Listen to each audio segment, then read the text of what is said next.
नमस्कार, आप देख रहे हैं न्यूज 69 चैनल और मैं हूं आपके साथ अंकिता।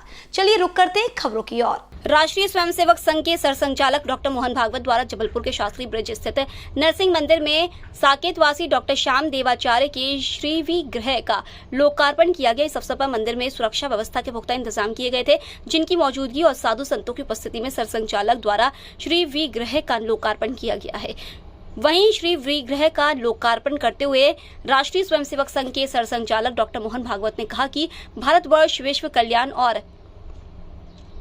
मानव उत्थान का साधन है। भारतवर्ष सनातन काल से है। सृष्टि के आरंभ से ही भारतवर्ष का प्रायोजन है। अपना प्रायोजन प्राप्त करने के बाद सभी को इति हो जाती है। भारत का प्रायोजन राष्ट्र के साथ विश्व कल्याण है, इसलिए इसकी इति असंभव है। हम सभी को मिलकर रहना चाहिए, जिससे ताकत बढ़ती है। काबिले में रहने से शत्रु डरता है। राजा भगवान के अधीन है। पंथ के आदेश पर सभी चलते हैं। भगवान का साक्षात्कार महापुरुष का होता है। उन्होंने आगे कहा कि भारत एकमात्र देश है जिसने भगवान के हर स्वरूप को माना है, कभी भी किसी भगवान के स्वरूप को लेकर लड़ाई नहीं की। पर्यावरण संरक्षण के लिए एक मत होना चाहिए। भाषा, धर्म और पंथ संप्रदाय के नाम पर देश बने, लेकिन भारत वैभव के शिखर पर जाकर अंदर जाकर देखने लगे और सत्य शांति की खोज की। एकमात्र भारत है जो सारी दुनिया को एक मानता है। सनातन संस्कृति सबको जोड़ती है। सनातन धर्म के आधार पर सारा विश्व चल रहा है। हर 4 वर्ष बाद एक परंपरा आती है जिसमें अलग अलग बातें होती हैं। सिर्फ भारत बताता है कि सभी एक है। भारत जीवंत है। इस कारण से विश्व के कोने कोने की परंपराएं भारत में अपने आप को सुरक्षित मानती है। सत्य पर आधारित आचरण के कारण ही भारत आज भी जीवंत है। हमारे हिंदू सनातन धर्म को सर्व कल्याण की भावना मिली है। बता दें कि यह कार्यक्रम श्री श्याम देवाचार्य जी महाराज के द्वितीय पुण्य स्मरण समारोह के उपलक्ष्य में आयोजित किया गया है, जहाँ लोकार्पण कार्यक्रम से जुड़ने के लिए देश विदेश से भक्त आए हुए थे। Bureau report, Jabalpur. 3 करुणा, शुचिता, तपस। मनुष्य को सुखी होना है तो इसके सिवा नहीं हो सकता। वो अपना भौतिक बल गठन करके सुखी नहीं रहेगा। वो किसी कृत्रिम आधार पर सुखी नहीं रह सकता।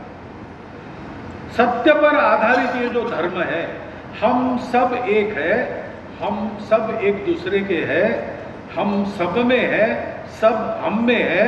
इस साक्षात्कार पर आधारित जो आचरण है वही दुनिया का कारण है। और ये आचरण बताने का काम तो अपने यहाँ हुआ ही है, लेकिन हमारे यहाँ केवल बताने का काम नहीं हुआ, हमारे यहाँ उसके जीने का काम हुआ। सतत और निरंतर चल रहा है, आज भी है। आज भी ऐसी विभूतियां हमको मिलती है जो इसी धर्म का आचरण करती है। ये भारतवर्ष की विशेषता है।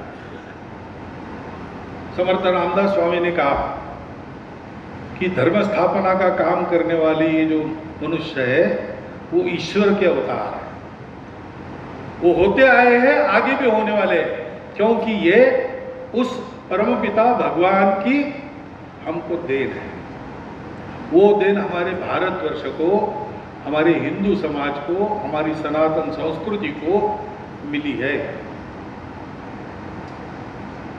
और नित्य इस परंपरा का जीवन निर्वाह करने वाले सदैव हमारे सामने रहते हैं। इसलिए हम ये जो सारा सुनते हैं वो हमारे लिए कोरा ज्ञान नहीं होता है, वो प्रत्यक्ष जीवन होता है।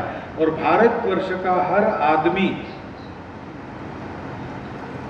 एक रत्ती भर से लेकर और पूरा जीवन उस प्रकार बनाने के लिए कुछ न कुछ प्रयास करता ही है। कितना भी अशिक्षित हो, कितना भी गंवार हो, कितना भी गया बीता हो, अगर वो भारतवर्ष का है, इस समाज का है, इस संस्कृति के अंदर है, तो वो कहता है वहां जाना है एक बार। इसलिए कुछ करो, कुछ सुमिरन करो, कुछ दान करो, कुछ धर्म करो। सर्वत्र ये दिखता है। क्यों दिखता है? हम भूले क्यों नहीं है? अपनी इस घोर पतित अवस्था में भी ये ज्ञान हमारा जागृत है। हम ज्ञानी नहीं है तो भी हमको ये भाव पता है, क्योंकि हमारे सामने उस भाव के मूर्तिमान रूप लोगों की परंपरा आज भी चल रही है। विभिन्न पंथ संप्रदायों के संतों के रूप, वो ऐसा जीते हैं और हमको बताते हैं जीकर कि ऐसा चलना चाहिए। जो परम पुरुषार्थ मोक्ष है, सत्य तत्व के साथ, सनातन तत्व के साथ एकरूप हो जाना, ये मनुष्य के जीवन का प्रयोजन है, उपभोग नहीं। लेकिन उस प्रयोजन को सब लोग पा सके, इसलिए समाज को अपने अर्थ कामों को धर्म के अनुशासन में चलाकर आगे बढ़ना है। तो उस जीवन को जीने वाले संत होते। तुकाराम महाराज ने कहा कि हम वैकुंठवासी है, यहाँ के नहीं है, लेकिन आए हैं यहाँ पर इस कारण से कि ऋषि मुनियों ने जो कहा है वो सत्य प्रकार से आज के समय में जी के दिखाने का काम हम करते हैं। अर्थ ज्ञान का लोप हो गया, केवल शब्द ज्ञान सामने आया, इसलिए जो गड़बड़ हुई है उसके कारण रास्तों पर जंगल मच गया है। उसको साफ करके हम रास्ता दिखाने वाले लोग हैं। उनके कारण भारतवर्ष में धर्म भावना जीवित है और उस धर्म भावना का अवलंबन करके हम लोग अमर हुए हैं। सुख दुख के चढ़ाव उतारों पर चलते हुए बार बार हम दुख को जीतकर अपने का और अपनों का दुख दूर करके आगे बढ़ते हैं, दुनिया को आगे बढ़ाते हैं। भारतवर्ष बड़ा होता है इसी के आधार पर होता है, और जब होता है तब यही करता है, तभी थोड़ा थोड़ा बड़ा हो रहा है। तो भारतवर्ष ने क्या किया? किसी को जीता? ऐसा नहीं किया है, उल्टा संकट में फंसे लोगों को मदद दी। दुनिया की महाशक्तियां दूसरे को निमित्त बनाकर उसके आड़ से युद्ध करने में जुटी, तब हमने क्या किया? युद्ध पीड़ितों को राहत दी, उनको ये भगवान की इच्छा है और इसलिए भारतवर्ष का उत्थान अवश्यम भावी है। पहली बार स्वामी विवेकानंद ने कहा कि बाकी मैं नहीं जानता, लेकिन एक दृश्य मैं आंखों से स्पष्ट रूप से देख रहा हूं कि अपनी यह भारत माता अपने दिव्य रूप में विश्व गुरुपद के सिंहासन पर आरूढ़ होकर अपने दोनों करों से सारे विश्व को सुख शांति अभयदान दे रही है। उस समय हम लोगों का विश्वास हो, ऐसी परिस्थिति हमको नहीं दिख रही थी।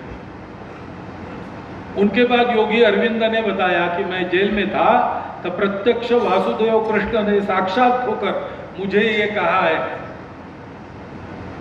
कि सनातन धर्म का उत्थान हो, ऐसी मेरी इच्छा है, और सनातन धर्म ही हिंदू राष्ट्र है, इसलिए हिंदू राष्ट्र का, हिंदुस्तान का, भारतवर्ष का उत्थान अवश्यम भावी।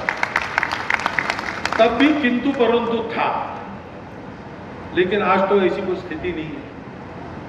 आज हम ही क्या, सारी दुनिया कह रही है कि भारत आने वाले दिनों की महाशक्ति है। लेकिन थोड़ा हमको ध्यान में रखना चाहिए, शक्ति तो आवश्यक होती है, बिना शक्ति के कोई काम नहीं होता। शिव को भी शक्ति चाहिए, शक्ति का इकार चला गया तो वो शव हो जाते हैं, वो काली माता के नीचे आ जाते हैं, उनके पदस्पर्श से वो पुनर्जीवित होते हैं।